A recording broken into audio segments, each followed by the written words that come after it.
Welcome, Highlander fans, to Blood of Kings, a Highlander podcast here on the Fandom Podcast Network. On this show, we cover everything from the Highlander universe.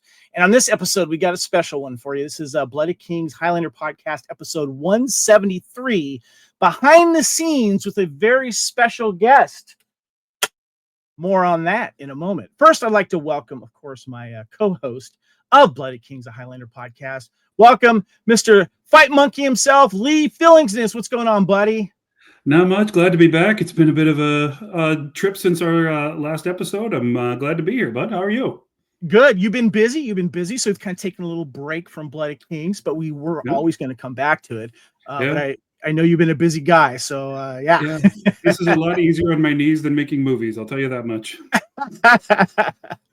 Well, we got a very special episode, and we have a very special guest, of course, so we have to bring back on here. And with us, from like last time, is Mr. Richard Martin, director of Highlander. Welcome, sir. It's great to be back. It's always fun, and I love your opening music. I know I kind of miss it. We jam to it when it comes on, but look at this. I got a little clapper with your name on it there. So we're ready to talk about some behind the scenes of Highlander here on the Fandom Podcast Network. And one of the things that I wanted to remind people, first of all, is that you've done several popular episodes of Highlander that I think that we should probably mention here. Now, the last time that we had you on here, though, Richard, and there's a picture of us there hanging out at several years ago up there in your neck of the woods. We did a Highlander tour with, of course, Andy Sloan, the location master, and you were kind enough to show us around Vancouver and a couple of the locations that you shot. But the last episode we had you on here, we had a little fun, and you were a great sport. We did the fixing for your episode, Two of Hearts, which at the time and still is one of the lowest rated episodes of Highlander. And you were a very good sport. We talked about how we probably would have made changes and what differences that we had to make. And I got to ask your opinion real quick. Your experience doing that, was it cathartic, therapeutic? What did you think? It put me in line. Let me think about how people were thinking about it, and but it was fun. It was all in good natured, and it's just strange. I know it's one of the lowest, yet it went on to become the spin-off series. Like, how did that ever happen? It's funny. We had a discussion about what if Two of Hearts had Claudia Christensen as the main character, and we kind of talked about what would have been cool to see and what would have happened. So make sure you guys go check out that episode. It was a lot of fun. And we did want to remind the listeners and the viewers here that your resume with Highlander is extensive and is your episodes are a lot of fan favorites, like the Valkyrie. You did the Valkyrie in season 5, of course. Duende, probably one of the most, Lee, wouldn't you say one of the best episodes of Highlander ever? I mean, it's the reason why we're friends. I won a contest years and years ago, and you got to choose your favorite episode. And my predecessor and Kevin talked about it.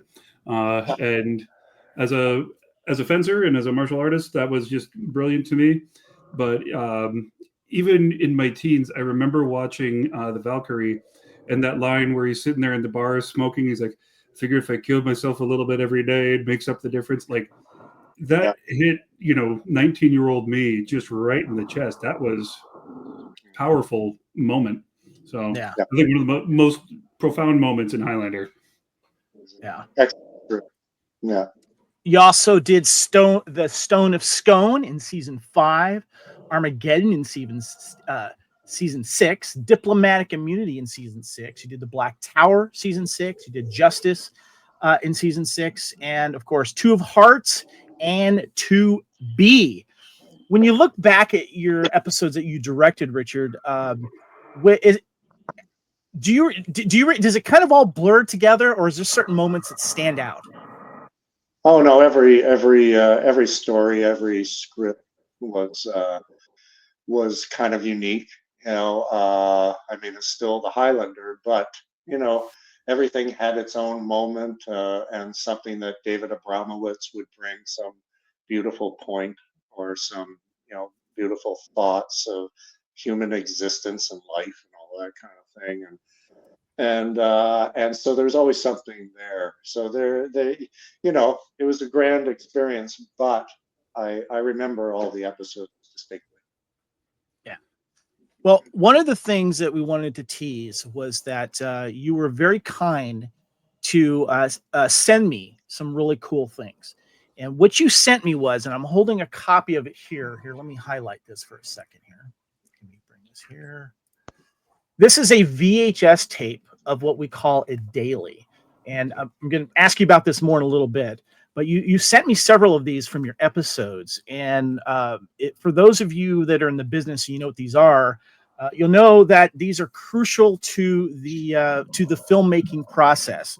And we'll get into that in a minute. But I just want to say from the bottom of my heart, Richard, thank you so much for thinking of me when you send this, because these probably don't exist anymore in any of the episodes unless they're hiding somewhere collecting dust.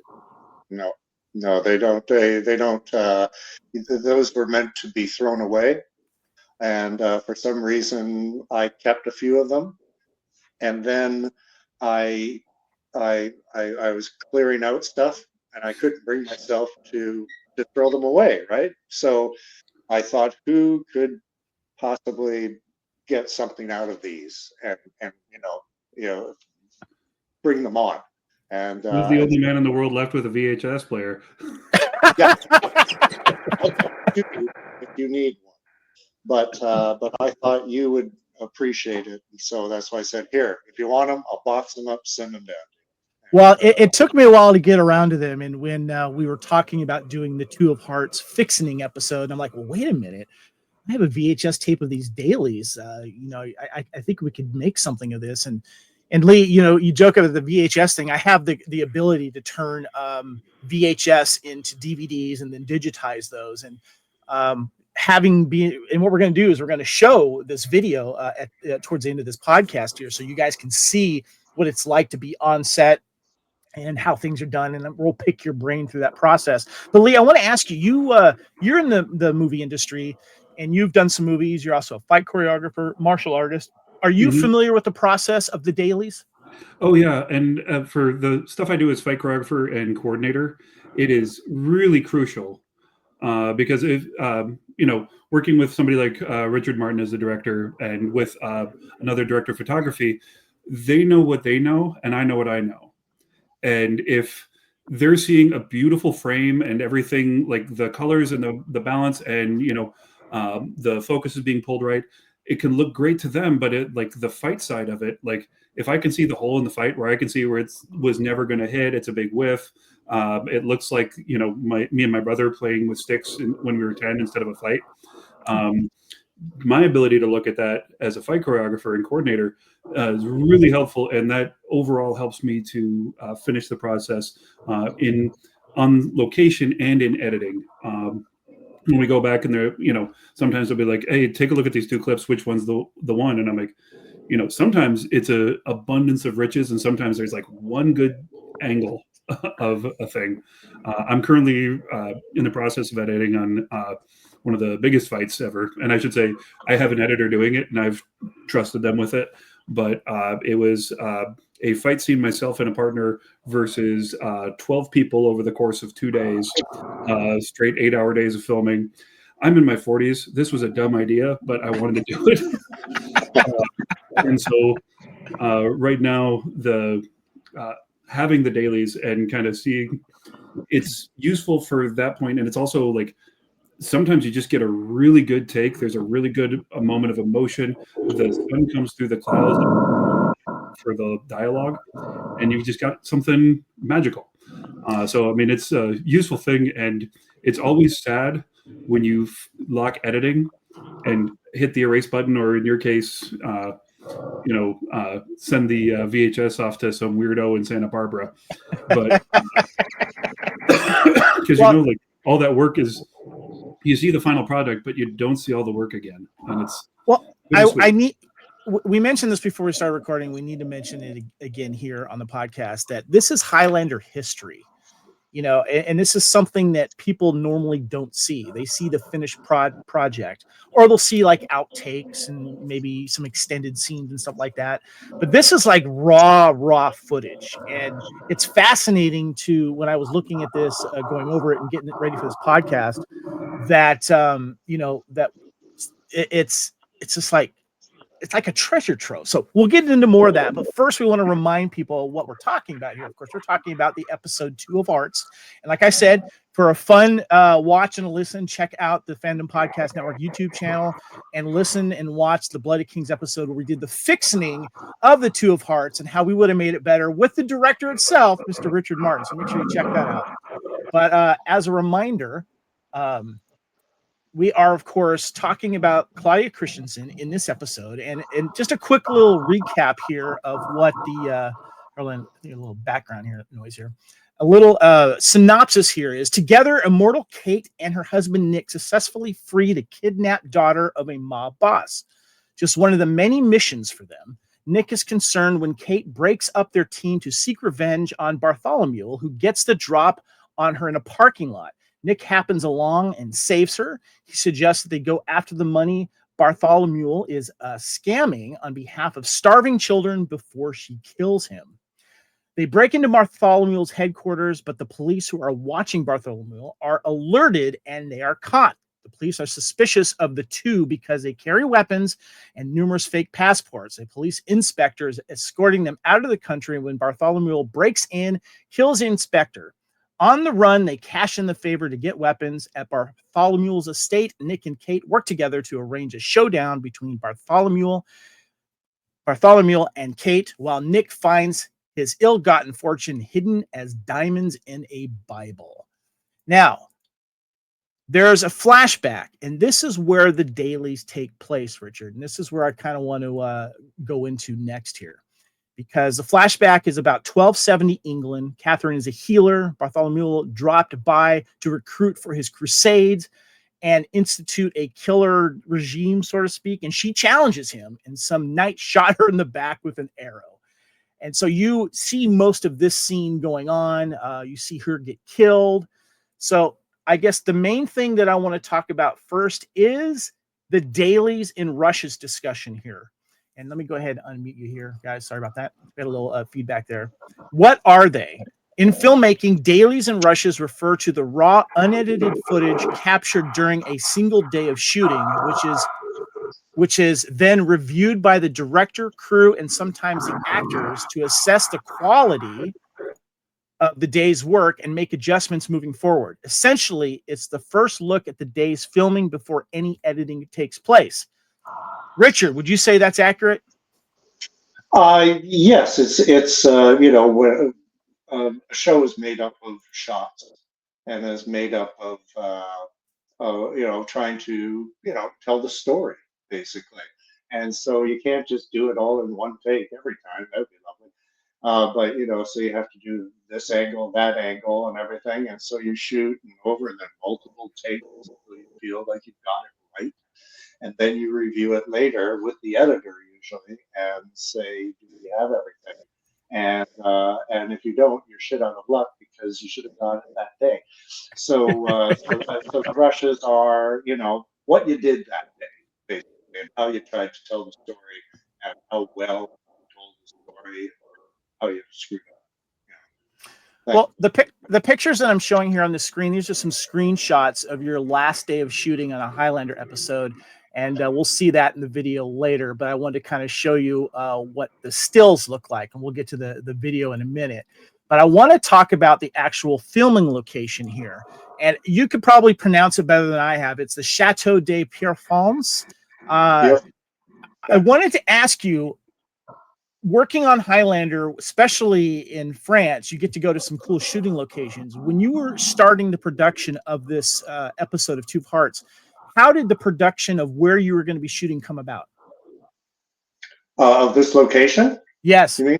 Yeah. Oh, well, this had been used previously in Highlander. I'm not sure what episodes, but it represented a certain kind of look of castle, of Middle Ages, of all that kind of thing, right? There, it had many different nooks and crannies and hallways and stonework and all that kind of thing. So it became a place where you're going to do the 1300s or 14, something like that, the 12. This was one of those places that was really well suited to to any kind of task, or could be made to suit for it.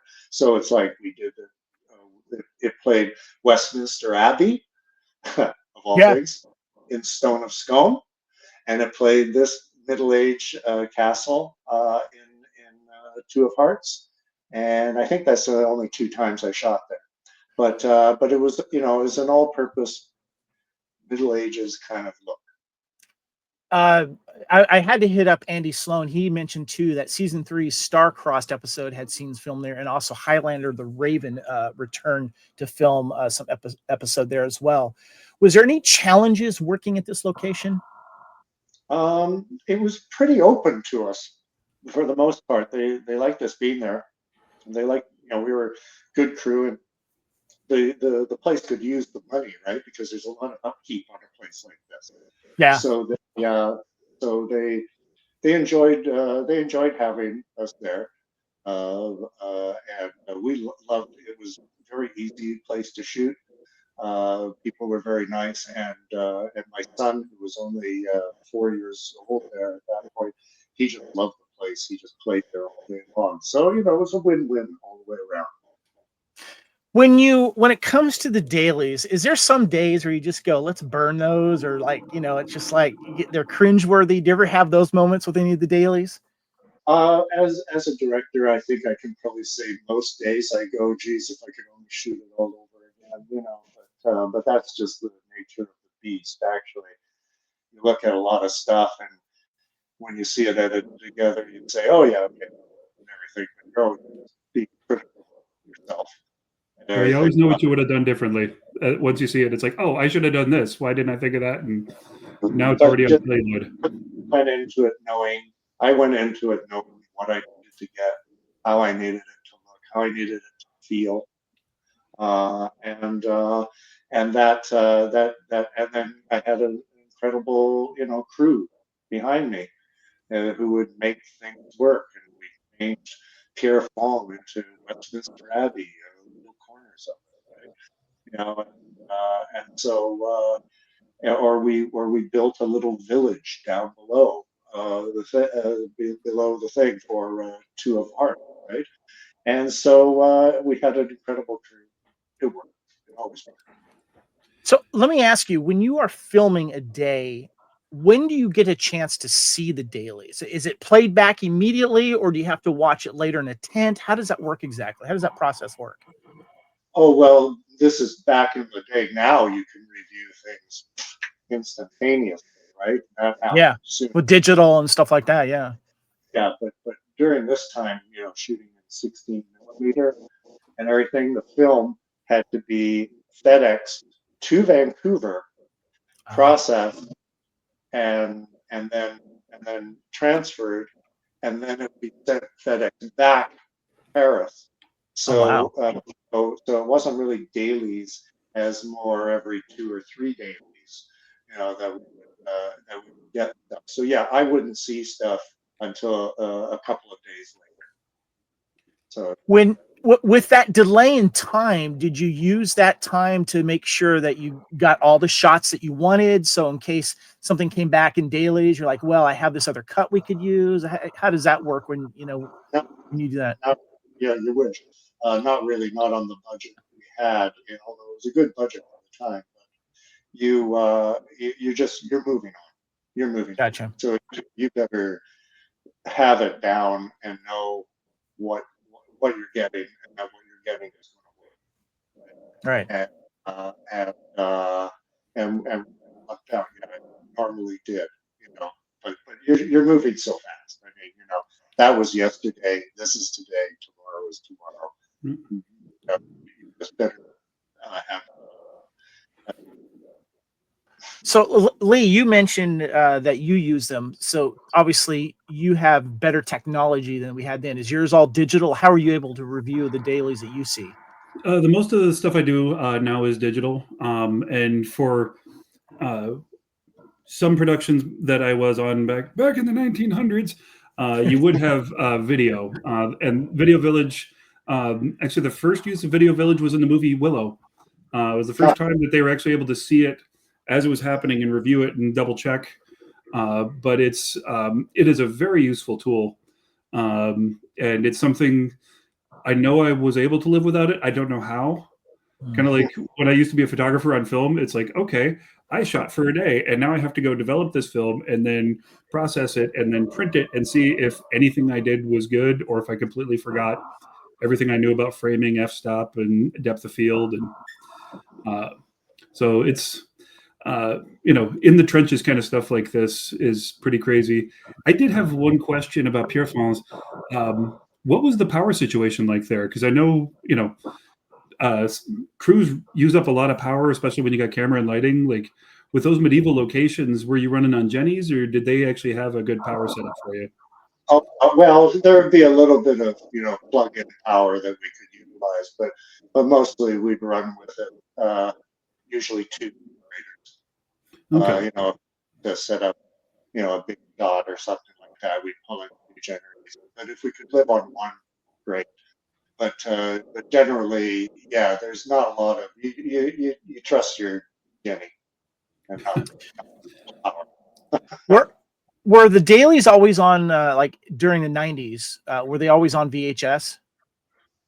Yeah, yes, they would come in just like you have. Go home, take the tape home, and have a look. Then very shortly after that, then they started moving to DVDs, and then after that, it would be online, right? You just download it or stream it, right? So it's progressed. Back in the day of shooting film, you wait a day, and right. then as Lee says, you hope you got it right. Were you like recording over like old dailies from other episodes? I mean, to reuse the old tapes, like when you were looking at them and like, oh, wait a minute, that's what's his name show or something like that. They probably did, like saving money. Let's reuse that tape. A lot of my tapes ended up back in the production office in Paris. I never saw them except the people that I It seems like too that the dailies would be a perfect place to get like outtakes as well, and bloopers and stuff like that. Yeah, yes, yeah, they did, and they do utilize a bunch of those, in the special features on the DVDs and everything. You can still, see some of those, and some of mine ended up there, of stuff, funny stuff with Adrian and Roger Daltrey, and yeah. I had my son doing a clapperboard at one point, which ended up in a special feature. So it's anything that caught their eye in the rushes, and someone said, "Save that," which is probably like Bill Tanzer. Save that, put it in later, and everything. And they're entertaining bits. Well, I'll have to look at the Stone of Scone one that you sent me because I'm sure there's some fun stuff on there because it's Roger Daltrey, so yeah. It's Daltrey, Adrian, and a cow that wouldn't shut up. Hey, say that again. What was that? It's Adrian and Roger Daltrey in a meadow with a cow that wouldn't stop moving. that's a historical Highlander cow I have heard stories of. Yeah. He's interrupting practically every line. Yeah. So pretty fun. But the cow. Well, let's go ahead and showcase this video here. All right. So what I have here is the actual video itself. It's about maybe 35 minutes long here. We might fast forward through some of it, but feel free to talk over it and Lee, if you got any questions or comments. I'll kind of narrate the kind of setting for the audio listeners as well. And if anything pops up, Richard, feel free to comment. I might ask you some questions and stuff, especially with the beginning of this. So let's go ahead and get this going here. All right. So the beginning of it, you see the it was a Gastown Post and Transfer. Right. There's the clapper. So tell us where this is right here. Of the Where this with pride, take courage from the Lord. Do you know where this is, Richard? With pride, This take is courage Pierre from Fong, the Lord. right out front of the gate. Where this Of, with pride, take courage I love from the these Lord. stairs that were up there, Where this and, with pride, and take courage the from the arrow Lord. holes and everything, and it looks very Where medieval. this with pride, It does. It's So, got this nice old staircase that goes up, and Yeah. this is a scene where we have peasant woman to me. our lead here Go. confronting the villain. Go! like, he wants to get rid of Baron everybody. is otherwise engaged. Surely, Yeah, let me Even go you ahead and must turn be- the volume down just a tad here. I see no such thing. but then people cannot possibly survive such a man without All starving. the math, How right? many men and women must die to line your pockets with gold? Who are we? So we notice this is a one camera steady shot here. Is there other cameras off to the side you can't see that are picking up the same thing, or are you just doing this one shot for this one camera? Might have been a camera down below that was, if you see, if it says B camera, it might have been like this kind of shot that you're seeing now. Where this I proud, checked take for courage from the Lord. something. Yeah. So yeah, this is the B camera of that Okay. shot. Yeah. So there she comes.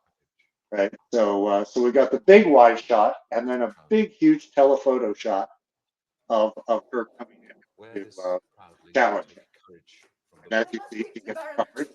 We have to. Go. Leave the peasant woman to me. Yeah, we see the different shots here of the scene. So now this part is useless. So now once they're Baron is clear, otherwise then we go engaged. up to, as you can see, there's a Jack Pong Even you must with eat it. this bride. That's a nice big bag of sand you got going on right there. Sometimes it works, sometimes it wouldn't. And then right here we're seeing So be it, so the be it. standoff being shot again. And then someone shoots her in the back with an arrow. Is that a special like contraption she has that showcases the arrow out of the back? Yeah, we did it in a Lord, trick where she's she must have been a witch. already, at the beginning of the shot, she already had the arrow in her back, and all she had to do was drop to her knees and fall. Basically. Gotcha. It's a cool trick there, yeah. Yeah. It was, You'll be happy to know we still use that trick. yeah. I had a knife in my back last year. Same thing. So they're taking her corpse away right now. She's died. Her to the tunnel. Yeah.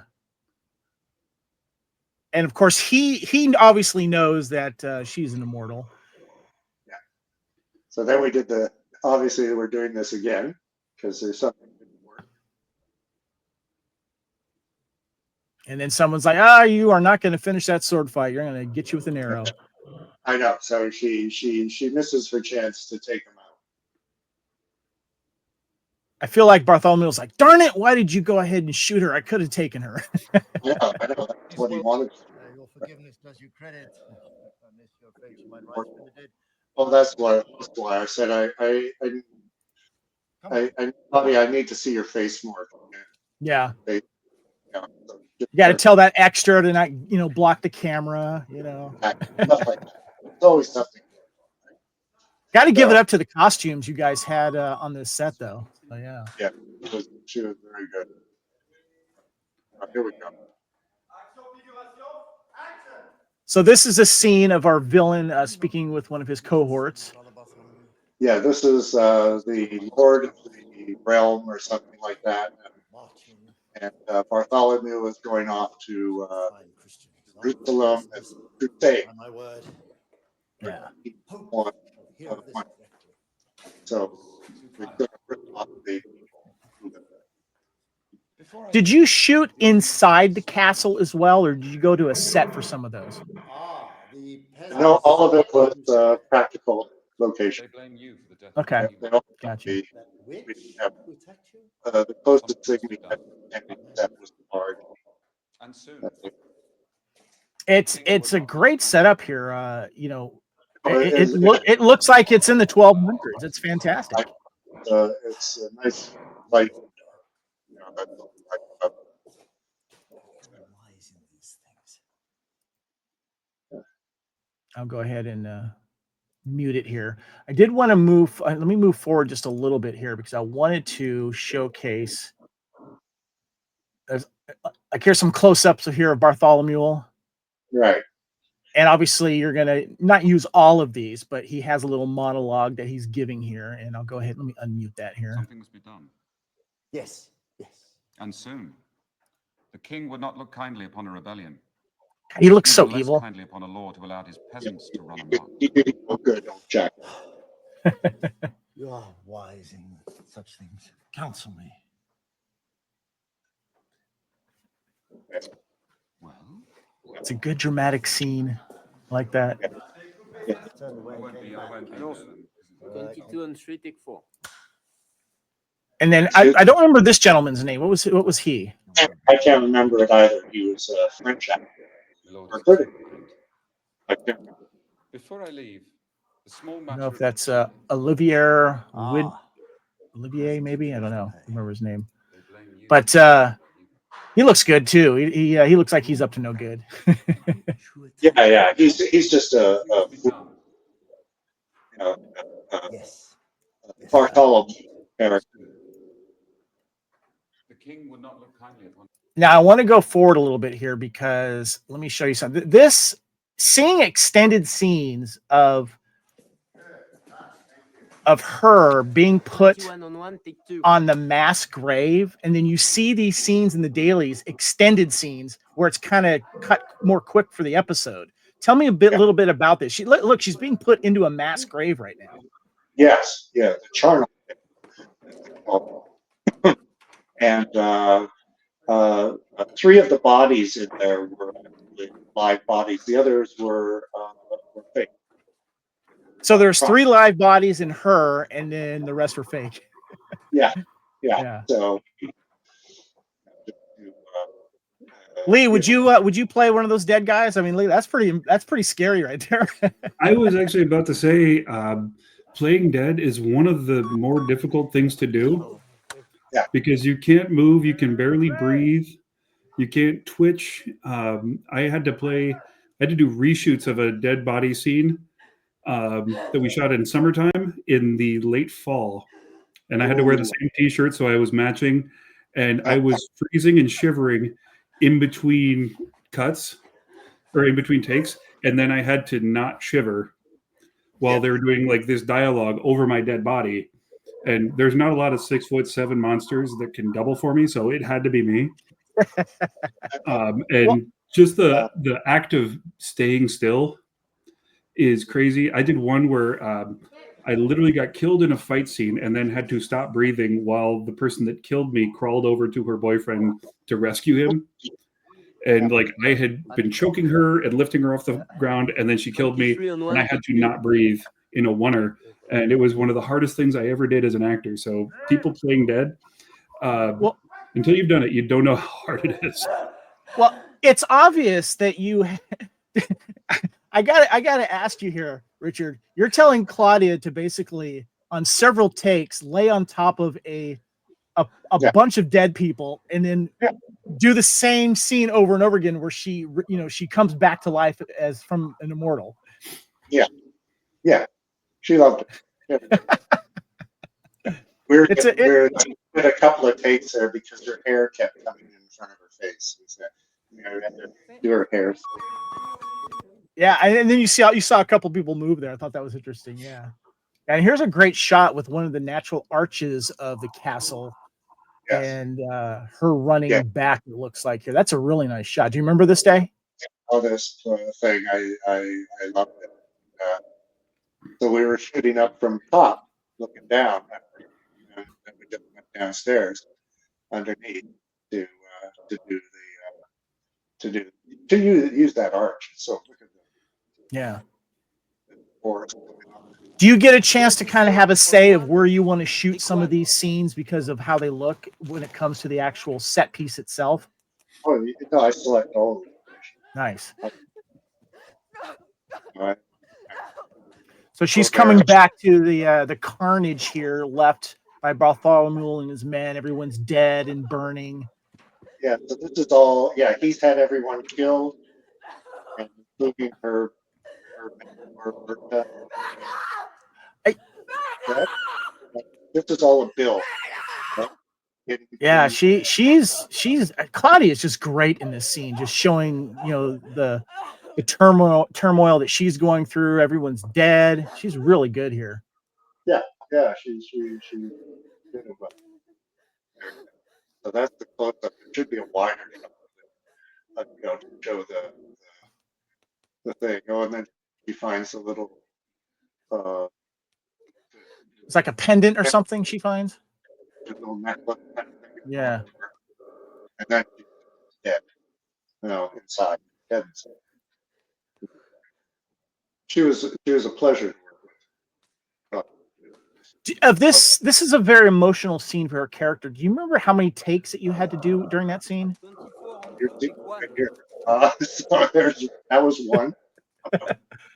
And so, yeah, I think I said more fire. More fire. More fire and everything. Okay, fire. And she comes in right on cue, just nailing it. You forget that the actors just have to keep doing this over and over sometimes to make sure that you get the scene right, Yeah.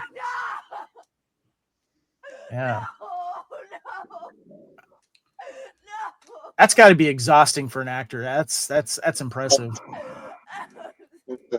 But a couple of rehearsals. What was Claudia like to work with? Just a pleasure. She had a great sense of humor. She just whatever there and everything. She was very concerned about her hair sometimes because we wanted it all frizzed out like this for the past. Is that a wig or is that all natural? It's all natural, but Wow. in the modern, it was all straight. And with the weather, she said, "Oh, I'm gonna look like I'm from the medieval times." And then of course you have to get the shot of The close up of the necklace that she finds. There you go. That belonged to the insert, as it were. That belonged to the elderly woman that was a friend of hers, right? Yes. Yeah. I remember her name. Her name was Rowena Cooper. Yeah. That's very tough to get the focus. Rowena Cooper played Berta. Yeah. Lee was her name. She was lovely stage Yeah. and television actor. So obviously you set up the scene to show the thing that she finds, and then you have the close-ups, and then you pull away on some other ones. It's an interesting process how you put all these puzzles together to make an episode. Yeah, I have to see that. So she picks it up, and so we cut to her bringing it up in her face. It's telling the story. Just Yeah. I'm sure, Lee, you've had to make several different shots and close-ups of, when you're fighting or weapons or whatever it is that you're doing. Yeah. Well, even, little stuff like this. I mean, if you look at the different ways she's picking it up, sometimes it's a bit more reverent. Sometimes it's just the shaking of the hands, all that. You don't, until you're doing it, you don't know how much of the story is told in these little moments. Like now her hand's a little bit steadier, so there's a bit more resilience, but you still have these little trembles, and you get an emotional journey that we saw on the face in the other shot. But this is so personal because when I'm experiencing something like this, I am looking at my hand. I'm not looking at my face. So this is something that puts your audience in the character's frame of mind. It's absolutely amazing. And when you think about what these guys are doing, just technically, I mean, to anybody else it seems like a simple thing, but like they're lighting this, they have to pull focus. So as this is moving, there's one guy pointing the camera, another person like moving the dial, as you can see, not quite as fast there, but making sure that it stays in proper frame and to tell the story in a way. And it's just it's the seasoning, you think, oh, I love steak, but you don't think about like the Worcester and the sea salt and like all the little things that are added to the steak to bring out the flavor. Richard's nodding along there. He's going, yeah, you're right. No, it's totally, it's telling a story. Yeah. And shaking because she's emotional, but she's also slowing down a bit so the guys can get the rack on the focus properly. Yeah. And now she's off a bit too but that's okay. You know, as you can see, we shot a lot of it. Yeah, because it's an important emotional moment. Yeah. There. And like just the teamwork in doing a scene like this, like when you get this shot, you feel so good as an actor because it's like, okay, I'm really like this small thing. You know, I'm working with, you know, the three most talented people on the set, the director, the DP, and the focus puller, and getting that. And like when you can do something that small that well, you feel like you know what you're doing. Yeah. Yeah. Now, I want to ask you, I'm setting this scene here is an outdoor scene here with Bartholomew. But what I wanted to ask you is that noise that you're hearing, the little beeping noise, where is that coming from and what is that? It's the sound recordist Wear this with pride. at the end of a take. To signify the end of a take, they go beep beep beep beep beep beep beep. So they know in post when the take is I must see the Baron. Gotcha. wrong. You know. So it looks like they're showing this scene again, or you're doing a different version of this scene where she confronts him. This is the B camera. Okay. Is otherwise engaged. High angle. Surely, even you And must see that this tide is both excessive. That's right. This is from a different angle. I noticed that. People Yeah. cannot possibly survive such a demand without starving to death. Right angles. How many men and women must die to line your pockets with gold? And then you piece all the different footages together like a puzzle to get all the cuts together and such. So be it. Looks like she had a little tough time getting Yeah, yeah. her sword out there. You pack a meat. We'd only take up to that point, so that you know, then we go in for the meat. Wear this proudly to Right. courage from the Lord. And this is the same scene. He's giving these little ribbons out to his men. And then, so this is the same scene, but with more of a close up. Yeah. Gotcha. I can't remember how the scene ended up. Wear this proudly. Yeah, But so we we see her definitely- running. Yeah, we see her running up right now. Take courage I must from speak to the the Lord. Baron. Would this be the A camera, I guess, the main one? This is that's a steady cam shot. The Baron is otherwise engaged. But even you must see that this tide is excessive. So this was the idea. It was complicated. People cannot possibly survive. Is there a Such camera demand on starving to death. Claudia right now Is that while what your this one lordship is on wishes? Bartholomew? How many men and women must die to line your pockets with gold? Who are we to question Yeah. God's will? If I remember correctly. What God's will really is. So we keep Fascinating to him, see. and then we turn around and do all the first stuff. Excellent. Take 5. Okay, and then this scene, then they do this thing here. The same scene, but Pride. Take courage from the I'm Lord. assuming this camera will be showcasing her, right? Probably. No, this is another take of the Wear same. this with pride. So she's gonna come running. Wear this with Faster. Where did Take courage. all those guys having to kiss those little things every time? I must speak to the Baron. Go. Leave the peasant woman to me. Go. That's wrap around. He wants to keep our immortality secret. Surely even you must see that this tide is excessive. I see no such thing. But the people cannot possibly survive such a demand without starving to death. Is that what his lordship wishes? How many men and women must die to line your pockets with gold? Who are we to question God's will? See what A God lot of those tyrants use the word of God to get their power. So be it. Nice noise. Nice noise. So here's Okay, another. You remember this this- shot? This will probably be her cover. So it's like he's doing his stuff. He's behind us, and now he's gonna come. Okay. Right. And we're seeing her run up to the camera in the same scene. There she is. Bits and pieces. I must speak to the Baron. And this is the one we'll showcase her up Peasant woman front. to me. Yeah. Go. The Baron is otherwise engaged. Did you have any weather issues when you were filming this part of the episode? No such thing. Oh, you always have But the weather. people cannot possibly survive such a demand without starving to death. Is that No, what your no. lordship wishes? Is it? Crap. Uh, How that, many men and women must die to line your pockets with gold? it's not like Question kind of God's whether will. Let us see what God's will really is. So she just has a There we get to see her swing the sword.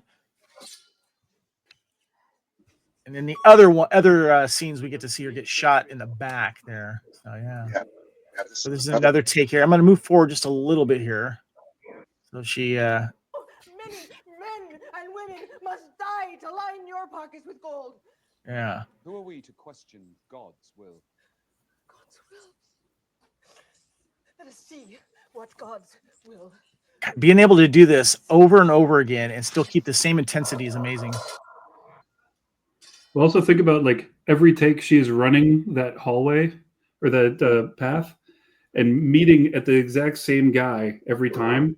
So Yeah. she's running the same pace, holding her skirts up with a sword behind her and starting a fight. Like, you don't know how exhausting it is to shoot a fight scene after all that. Like, it's hard enough shooting the fights, but shooting it after doing that, the stop and start over and over, This is with my fellow that's impressive. She deserves some kudos for that. So Richard, this is it.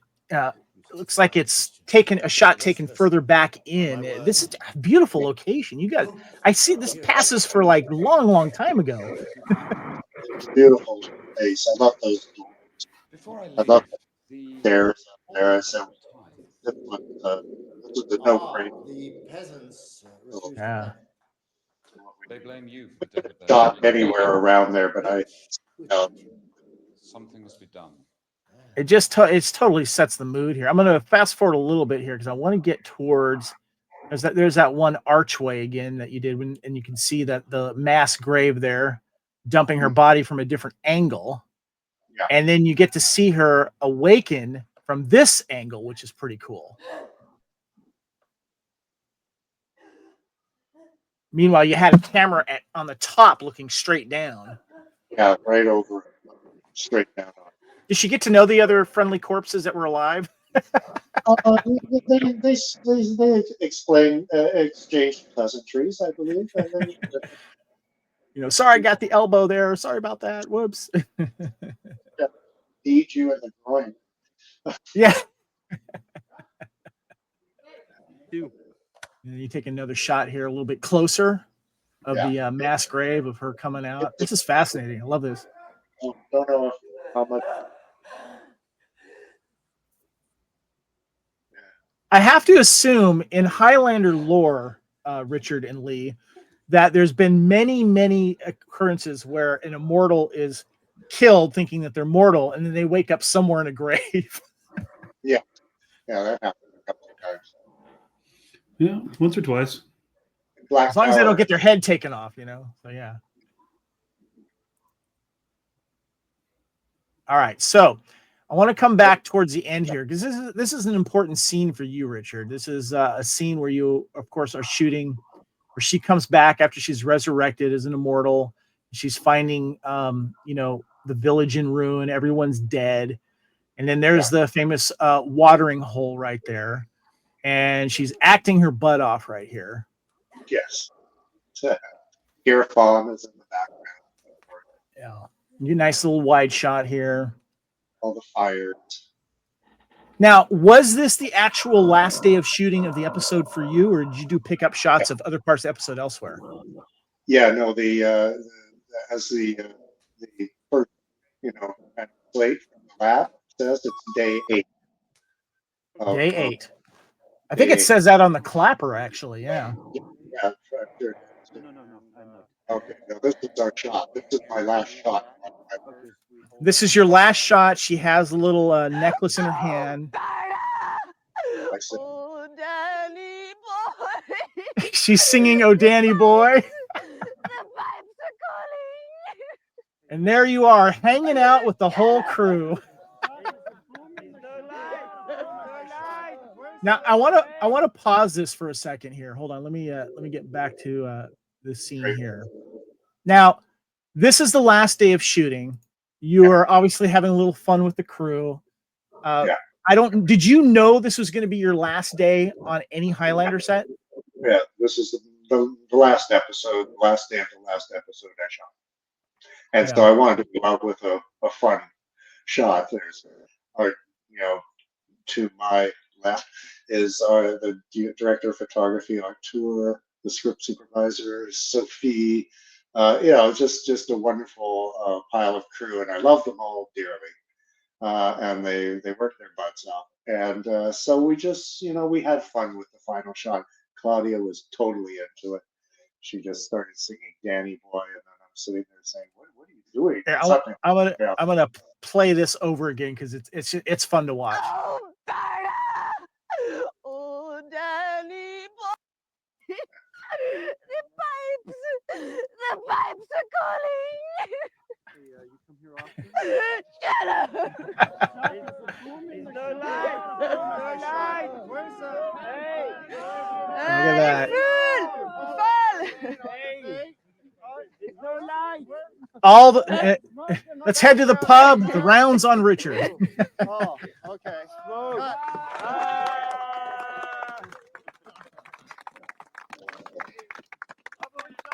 All right, that is it. That is the end of the daily there. I gotta ask, having not done a series like this, I've done movies, a lot of short stuff, a lot of stuff that's probably never going to see the light of day, but was still, a thing. The wrap shot always feels like kind of a finish line, but that's got to be different when you spend a couple years with a series and with a crew, like knowing like this is the end of something bigger and longer. Like that had to have been a day for you. I mean, can you tell us a little about that? Well, yeah, I mean, you don't really think about, the fact that I'm sitting here now talking about this again. I never thought that was going to be the outcome. We were just trying to do a job and do it well, and enjoying the people and the scripts, and the casts, and everything like that. But at that time, I'd done 9 episodes, 8 of them in Paris, with mostly the same crew. That's quite a long time. And by then, we had laughed, we had cried, we had been through the ringer on some stuff, and we had a lovely bond. We had a lovely kind of thing. You go to that crew, and so this was just an expression of that. Yeah. That final day, they were going on to another episode, so great, good for them. This was my final episode, right? Final shot that I ever did. The first shot I did on Highlander, in Paris, was with Duende, which opens the episode, which is the roses on the ground, and it widens out, and they're dancing flamenco. Right? That was the first shot. And then this was the last shot I did, and both meant the world to me. Love that group. Wow. I'm still in touch with a number of them, and some of the cast. It's just one of those great things. It's nice that you have that family. So yeah, it was wonderful. And so I'll stop now before I start crying. Sorry. That's awesome. I love the emotion behind that, and it's nice that you have that family. And as Highlander fans, we appreciate that and love seeing other versions of it. And I just want to say from the bottom of my heart, Richard, thank you so much for gifting me these. And I'll look at a couple other ones too. Maybe we can do this again because it's Highlander history, and it's something that I think that fans would enjoy and see. And I appreciate you being part of that. They're in good hands, and I'm glad you have them. And we can talk about some of the other episodes. It'll be fun. Well, guys, let's go ahead and wrap things up here. All right, this is Blood of Kings podcast, episode 173, with, of course, special guest Richard Martin. We've been discussing behind the scenes of Two of Hearts with the dailies / rushes. Is there a difference between dailies and rushes, or is it the same thing, Richard? Same thing. Same thing. Yeah. That's what I wanted to make sure. Yeah. Okay, cool. Well, this is Bloody Kings podcast here on the Fandom Podcast Network, and you can find, first of all, Fandom Podcast Network is also now on Blue Sky. My name is Kevin. I'm on X and Instagram and Threads and Discord and Letterbox at Spartan Phoenix, and I'm on Blue Sky at Spartan Phoenix. Lee, where can we find you? You can find me on Facebook under my name, Lee Fillingsness. You can also find my production company, Madman Road, my fight team, the Fight Monkeys, on Facebook and Instagram. And actually, I am on Blue Sky. I just remember I'm at Fight-Monkey on Blue Sky. Just got on there a couple days ago. I'm an old man. I keep on forgetting that there's other apps out there. But, shoot me a message on Messenger. I'm usually pretty good about responding. So awesome. Richard, what are you up to? Retirement? Working? I'm doing mostly some short works, kind of more art things. I've been curating shows locally in town and programming. I did a night show in Marseille last year, and writing, doing that kind of thing myself. And, I just became a grandfather, so that's taking up a fair bit. Okay. Awesome. All right. So, and some of that's going to be on richardmartinfilm.com. I'm revamping the website right now, but it has lots of links to shows. Cool. Well, we did want to tease the next episode, Lee. I've talked to you about this. What we're going to be doing is we're going to be looking back at old Starlog magazines that highlighted Highlander in their articles, and going to be reading them, kind of discussing them, and kind of going back in time. Because I don't know about you guys, in the 80s and the 90s, Starlog, if I wanted to find out anything nerdy, that's where I went. Are you familiar with Starlog, Richard? Yes, I've heard of it. Yes. All right. Well, guys, thank you so much. And again, Richard, thank you so much for being with us. We really appreciate you. It's a pleasure. A lot of fun. All right. All right, guys. Well, I'm Kevin on behalf of Lee and our very special guest, Richard. Thanks, everyone, for listening and watching. And join us again next time here on the Fandom Podcast Network for another episode of Bloody Kings, a Highlander podcast. That sensation you are feeling is the quickening. We are one. We are immortals. Farewell, dear shitheads. Goodbye, everyone.